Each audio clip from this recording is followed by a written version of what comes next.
Sorry. It would obviously mean a lot to your fans to sabotage Arsenal's title bid. Has it got any relevance to you? Not in terms of that as a motivation, no. I want to win, and I understand the importance of winning against, your traditional rival. I've just come down from Glasgow, mate. I've got a fair idea about what derbies mean to supporters, but I never believe your motivation should revolve around the demise of somebody else. Your motivation should always be about yourself, and I want to win because I want us to achieve something. I want us to progress. I want us to be in the position where we're fighting for the title. That's what drives me, not not the demise. Because then, if that's your kind of measure always, is to, you're peering over the back fence to see what your neighbour's building, then you're going to just be, you could both have the worst house in the street because everyone else is building beautiful places and you're just looking over the back fence. Can you talk a little bit about the Glasgow derby and the emotions of that and what you learned from it? Yeah, it was massive, and I think they always, the couple of years I was there, and you've seen it this year as well, it takes extra significance because usually they decide the title of those games. That's how tight it usually is. So it's not just, beating your biggest rivals and what it means to your supporters, but you also know that, in those 4 games, if it swings one way or another, it probably means you've lost the title as well, or it's a cup final. It's either a cup semi-final or a cup final. So they're massive games, and as I said before, you need to embrace that, understand the responsibility you have.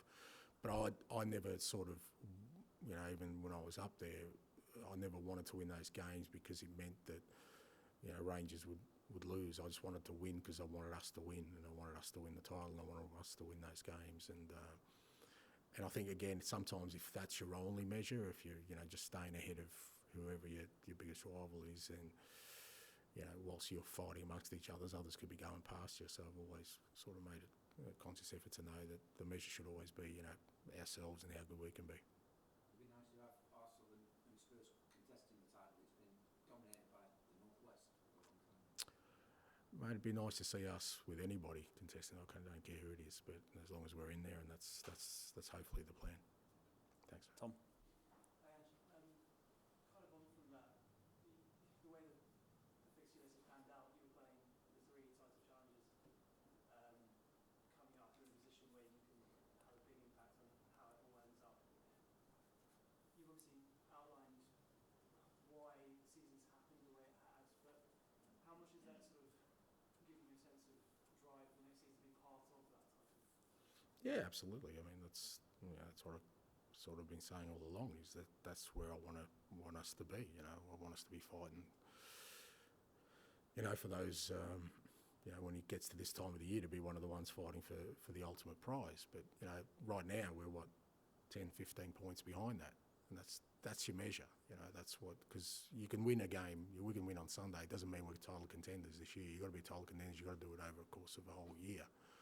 And, that's what I'm measuring ourselves. So we know we've still got some work to do.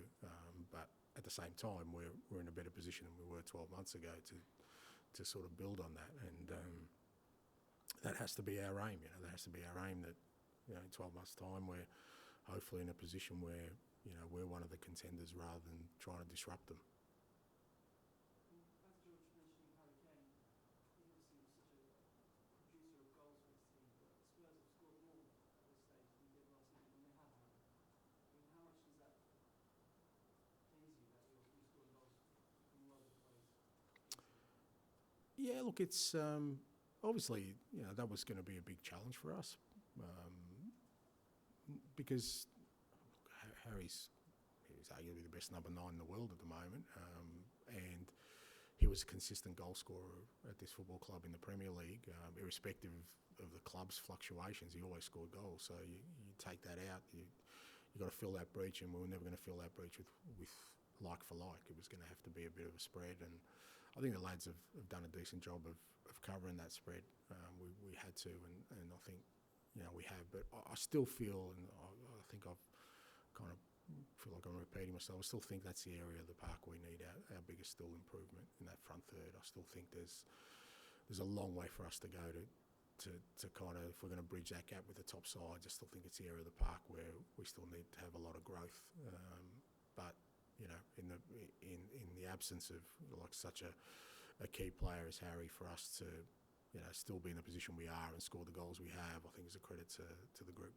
Just finally, talking about the third behind that front three, the midfield, with Arsenal, there's a lot been talked about how Declan Rice and Jorginho of late have played a huge role and Havertz this season into transforming the midfield. Yves Bissouma, I remember in that 2-2 draw, had a fantastic game, a brilliant start to the season. Some fans feel like he's maybe not quite hit those levels of late. How happy are you with that particular area of the pitch and the control, presumably, that you're going to want from games going forward? Yeah, look, I think it's kind of a similar kind of narrative for all the parts of our games, where there's been parts this year in the midfield, like I said, with Eves, with Pape Sarr, with Matters, where they've had some really strong performances, and then they've had disruption for one reason or another. Some of it, form's dip, but some of it's because of absences, whether that's Matters with an injury, or Pape and Biss had to go away for the AFCON, and Biss was suspended for a few games as well. So I just think, if I had to sort of broad stroke a narrative for us as a club this year, it's just been really sort of stop-start kind of year. It's felt that way. Even our fixturing's been similar, and apart from those first 10 games, we haven't hit any real rhythm or consistency in performance, or consistency in just gaining some traction as to how we're going to play our football. And I think whether that's Biss or Bentancur's another one who kind of missed the first part of the year, came back, got injured, came back. So there hasn't been any real, for want of a better term, consistency in anything we've done.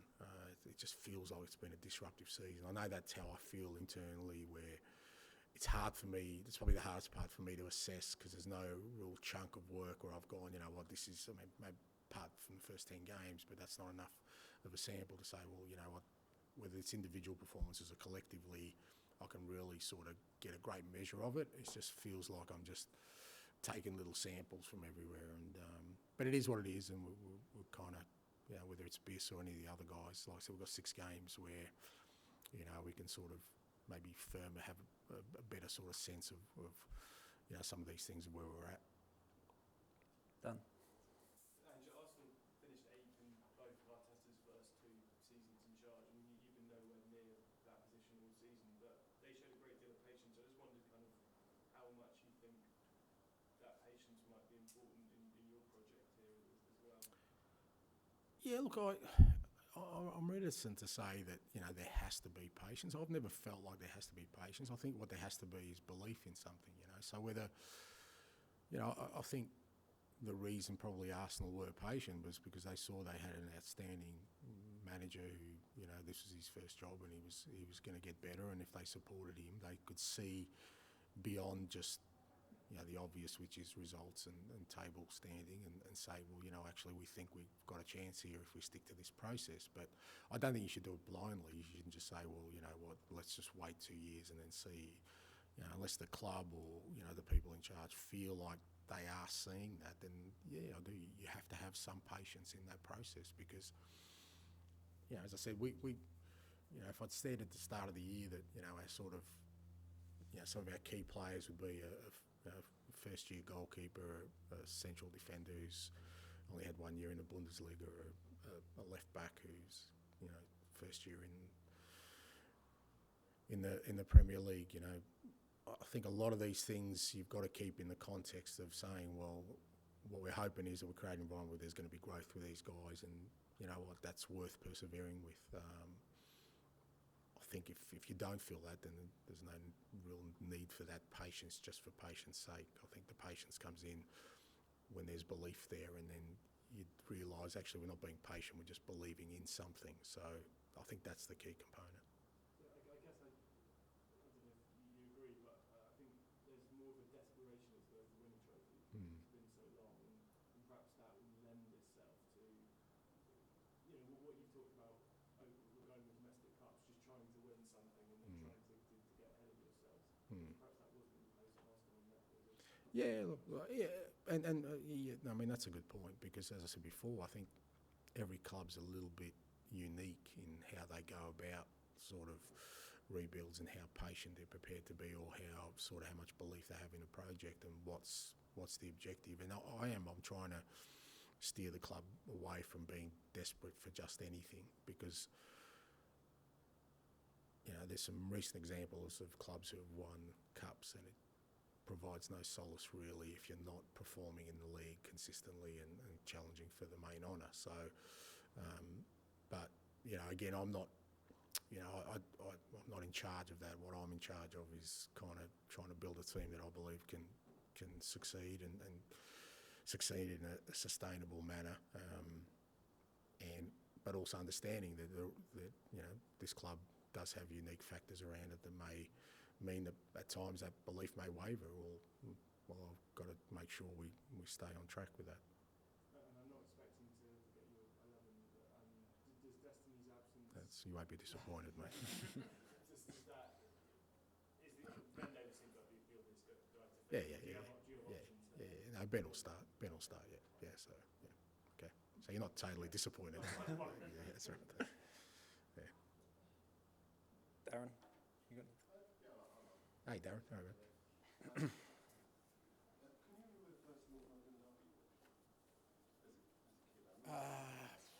First North London derby. That's a good one. It would have to be kind of maybe late 70s, I think, in terms of my viewing of those kind of significant events. So so it would be back then. But I was always kind of conscious of, it's one of the big derbies in sort of English football in particular, you're always kind of intrigued with the ones where there's history there, there's proximity there, all those kind of things that play into it, and you understand the significance of it.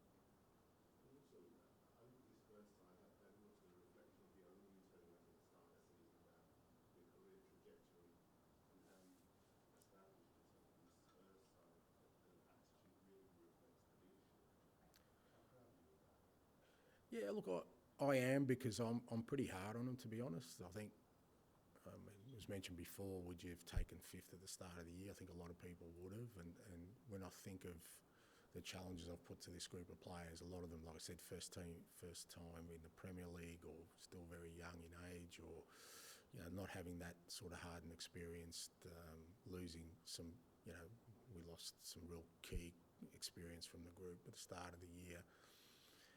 I'm really, but I haven't wavered in not making excuses for them, and I love the fact that they haven't sought that and have never sort of felt sorry for themselves. If anything, they've been the other way, and so I'm like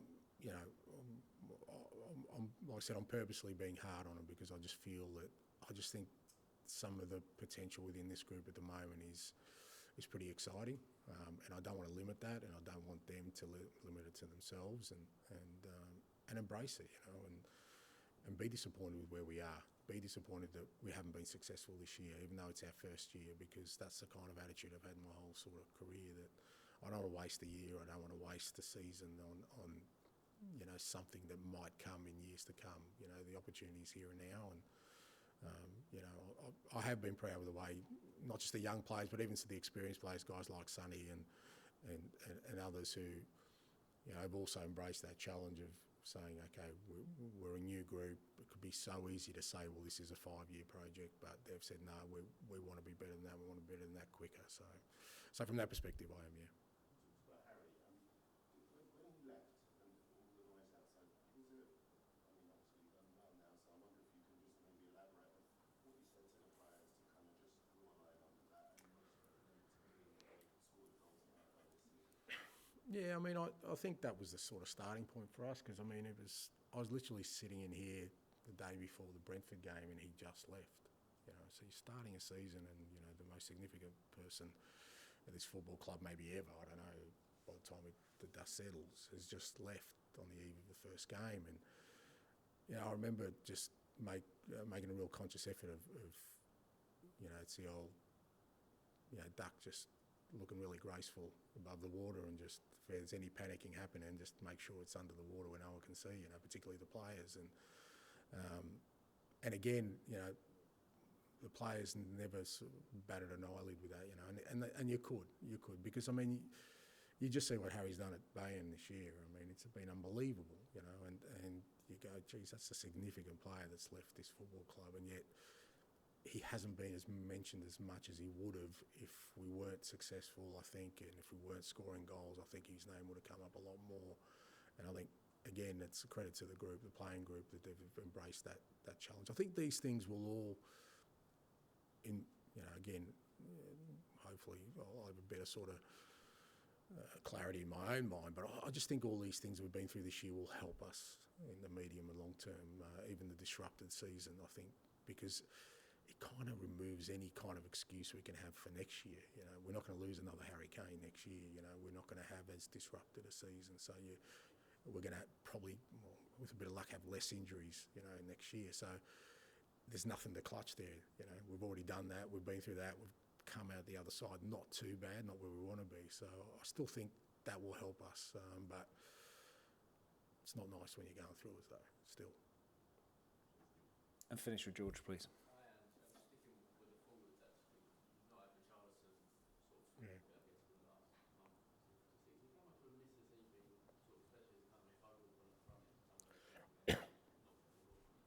Yeah, I mean, without repeating myself verbatim, another one who's just had a disrupted season, mate. When he's been in, he's been really good for us.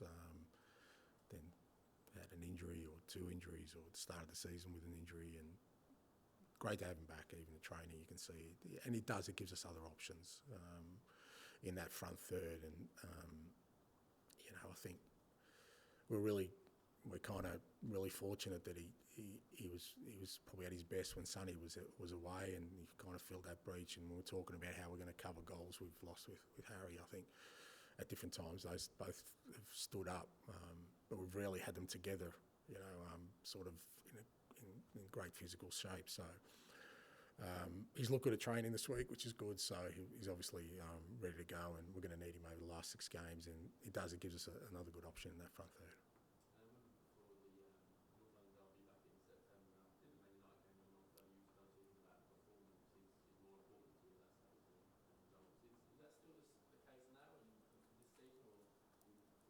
Yeah, I think it's always important. I mean, I think, you know, obviously when you get to certain, you know, games, you know, whether that's a cup final or a cup semi-final or games at the end of the year, then it does become all about the result. But I've always felt that, you know, if the result's the all-important thing, then you better put in a performance. Because if you're hoping just for a result without a performance, you know, you're leaving a lot of things to chance. So it's still, I think, about performance. But ultimately, at this time of the year, points matter for us, for the opposition. So, you know, that's the ultimate measure. And, you know, we've got to put in a performance to give ourselves a chance of getting the result.